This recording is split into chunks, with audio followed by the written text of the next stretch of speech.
pertama yaitu introduction. Umumnya dikatakan bahwa Inggris bergabung dengan Eropa pada tahun 1973. Tentu saja hubungan antara Inggris dan UA selalu syarat dengan muatan politik dan penuh pertentangan politik, macam-macam kapitalisme dan hubungan industrial. Inggris memiliki sistem hukum umum dalam jurisprudensi ekonomi terhadap keutamaan kontrak individual. Hal ini membedakan Inggris dari rezim hukum perdata di sebagian besar Eropa Barat, di mana kepentingan pemangku kepentingan lainnya merupakan perhatian yang sah dari manajemen dan di mana kebebasan kontrak memiliki status yang kurang ikonik. Baik, yang selanjutnya yaitu gagasan bahwa hubungan ketenagakerjaan tertanam dalam fondasi sosial yang lebih luas, berhubungan erat dengan gagasan tentang modal sosial Eropa dari hubungan industrial. Dan istilah hubungan industrial dalam bahasa Inggris umumnya dipahami melalui gagasan urusan sosial atau beberapa analoginya. Uni Eropa dan perannya dalam regulasi ketenagakerjaan. UA memiliki infrastruktur administratif yang signifikan dengan kewenangan yang bersifat politis. Namun, kemudian berkembang posisi yang lebih spektis berdasarkan konsep integrasi negatif, bahwa integrasi telah terjadi terutama melalui pelemahan atau penghapusan aturan nasional tanpa harus menetapkan aturan supranasional sebagai gantinya.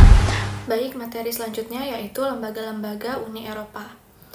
Pengaturan konstitusional Uni Eropa sangatlah rumit, namun ada 4 lembaga utama, yaitu yang pertama The Commission.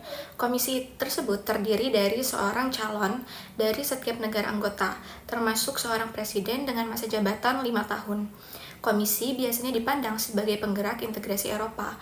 Komisi juga memiliki kewenangan untuk memulai kebijakan tetapi tidak untuk memutuskan, dan telah digambarkan sebagai pengusaha kebijakan. Kemudian yang kedua ada The Council of Ministers atau Dewan Menteri. Dewan Menteri terdiri dari para kepala negara atau pemerintahan yang bertemu di Dewan Eropa. Dewan ini pada dasarnya adalah forum legislatif dan pengambilan keputusan yang menerima dan memutuskan usulan dari komisi. Kemudian yang ketiga ada The European Parliament atau Parlemen Eropa. Parlemen Eropa memiliki kewenangan yang jauh lebih sedikit dibandingkan dengan sebagian besar parlemen sosial. Dan yang terakhir yaitu The European Court of Justice atau Pengadilan Eropa. Pengadilan Eropa ini mengadili pengaduan komisi atas pelanggaran kewajiban Uni Eropa oleh negara-negara anggota dan atas banding atas pokok-pokok hukum Uni Eropa dari dalam negara-negara anggota. Selanjutnya ada mitra sosial.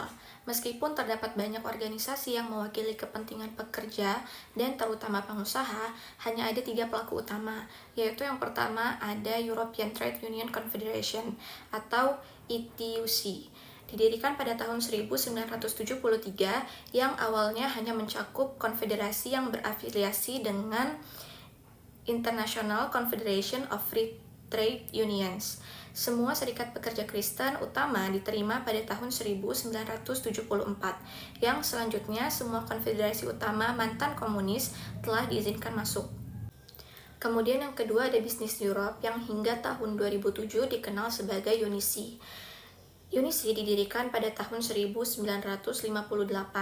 Organisasi ini terdiri dari 39 konfederasi bisnis atau pengusaha nasional dan sama-sama atau lebih peduli dengan isu perdagangan dan bisnis seperti halnya ketenagakerjaan. Kemudian yang ketiga ada CEEP atau Center European des Enterprises a Participant Public yang mencakup perusahaan-perusahaan nasional dan semi-nasional. CEEP telah menunjukkan dukungan yang lebih besar daripada UNICE untuk dimensi sosial. Dari selanjutnya yaitu dialog sosial. Gagasan dialog sosial diperkenalkan dan dipromosikan oleh Komisi Delors sebagai alternatif dari regulasi ISI. Tujuannya adalah jika mitra sosial setuju dengan perlunya regulasi Eropa, hal ini dapat mempermudah pencapaian kesepakatan di Dewan atau memungkinkan mereka mengatur sendiri.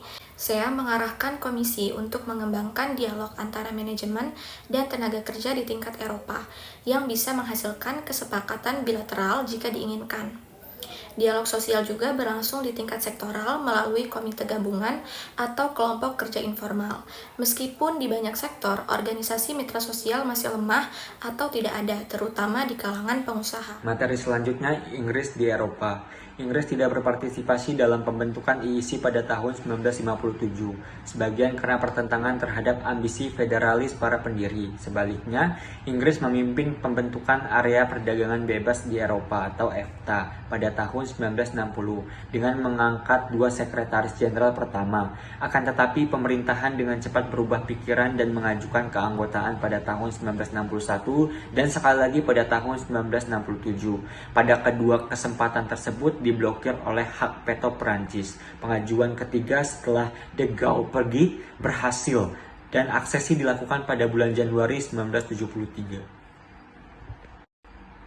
Selanjutnya, bidang-bidang utama pengaruh UE terhadap hubungan industri Inggris. Mengingat kerangka kerja pengambilan keputusan Uni Eropa yang penuh rintangan, khususnya di bidang sosial, regulasi masalah ketenaga kerjaan seringkali dipandang sebagai penyerapan kesamaan terendah dari praktik yang ada di negara-negara anggota.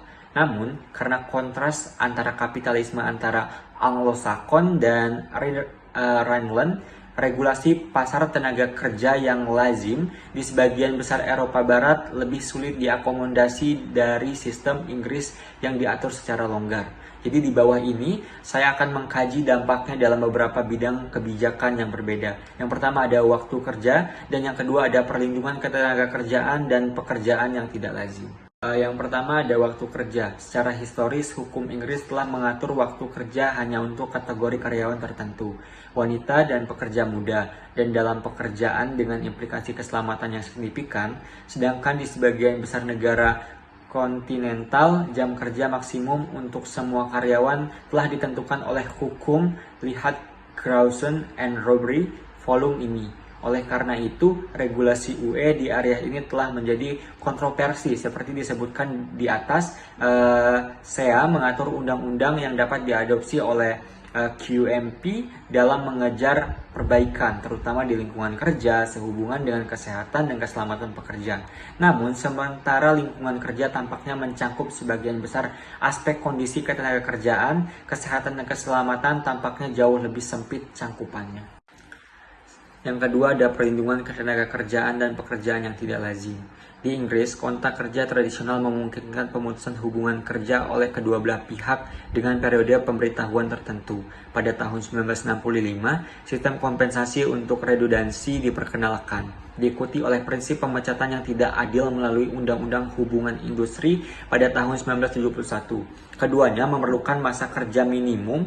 Banyak undang-undang perlindungan ketenagakerjaan di Inggris kemudian mulai dipengaruhi oleh arahan Uni Eropa, termasuk Acquired Right Directive atau ARD tahun 1971 yang direvisi pada tahun 1998 dan 2001. ERD diterapkan di Inggris melalui Transfer of Undertaking Protect of Employment Regulation 1981 atau TUPE, bertujuan melindungi keberlangsungan pekerjaan serta syarat dan ketentuan terkait ketika suatu perusahaan dialihkan secara keseluruhan atau sebagian ke perusahaan lain. Baiklah, di sini saya akan melanjutkan materi tentang pengembangan tenaga kerja dua tingkat dan regulasi di Eropa. Pengembangan tenaga kerja di Eropa seringkali diwarnai dengan adanya sistem kontrak kerja yang berbeda, yang menciptakan perbedaan hak dan ketentuan kerja antara pekerja yang bekerja secara penuh waktu atau permanen dengan pekerja yang memiliki kontrak tipikal, yaitu kontrak jangka pendek, paruh waktu, atau sementara. Fenomena ini banyak menimbulkan ambiguitas, terutama terkait hak-hak pensiun dan jaminan lainnya. Baik, selanjutnya peraturan dan arahan di Uni Eropa. Pertama ada ARD atau Acquired Right Directive. ARD bertujuan untuk melindungi hak-hak pekerja ketika terjadi transfer atau restrukturisasi perusahaan, namun menimbulkan kebingungan di berbagai negara, terutama di Inggris. Selanjutnya ada regulasi pekerjaan atipikal.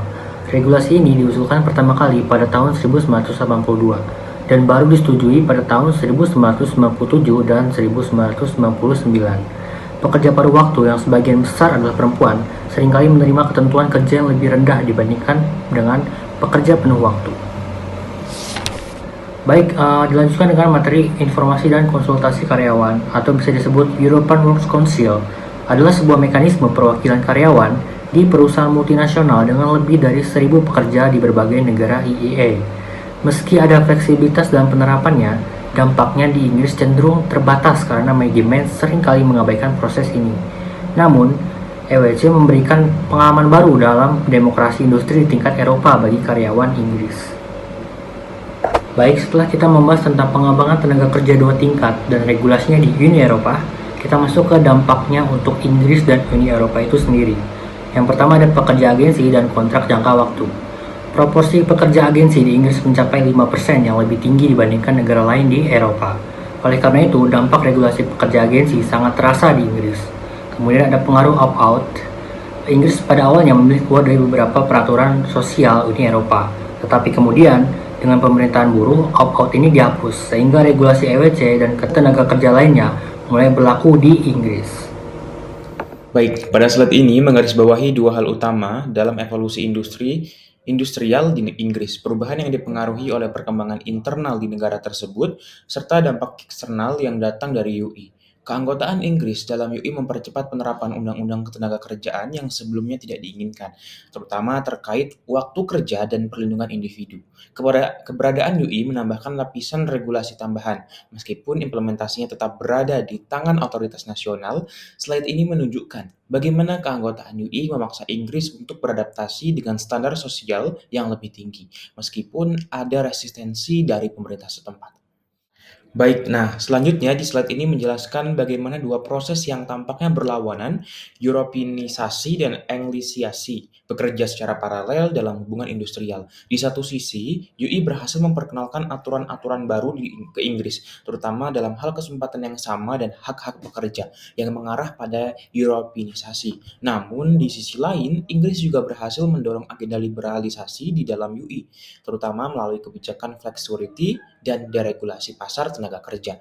Slide ini menunjukkan bahwa meskipun kedua posisi ini tampak kontradiktif, mereka sebenarnya saling melengkapi dalam membentuk kebijakan ketenagakerjaan di Inggris dan di seluruh UI. OMC dan EES adalah contoh bagaimana UI mencoba menciptakan keselarasan kebijakan tanpa menggunakan regulasi yang mengikat. Ini mencerminkan bagaimana Inggris mempengaruhi UI untuk mengadopsi pendekatan yang lebih fleksibel dan berorientasi pada pasar.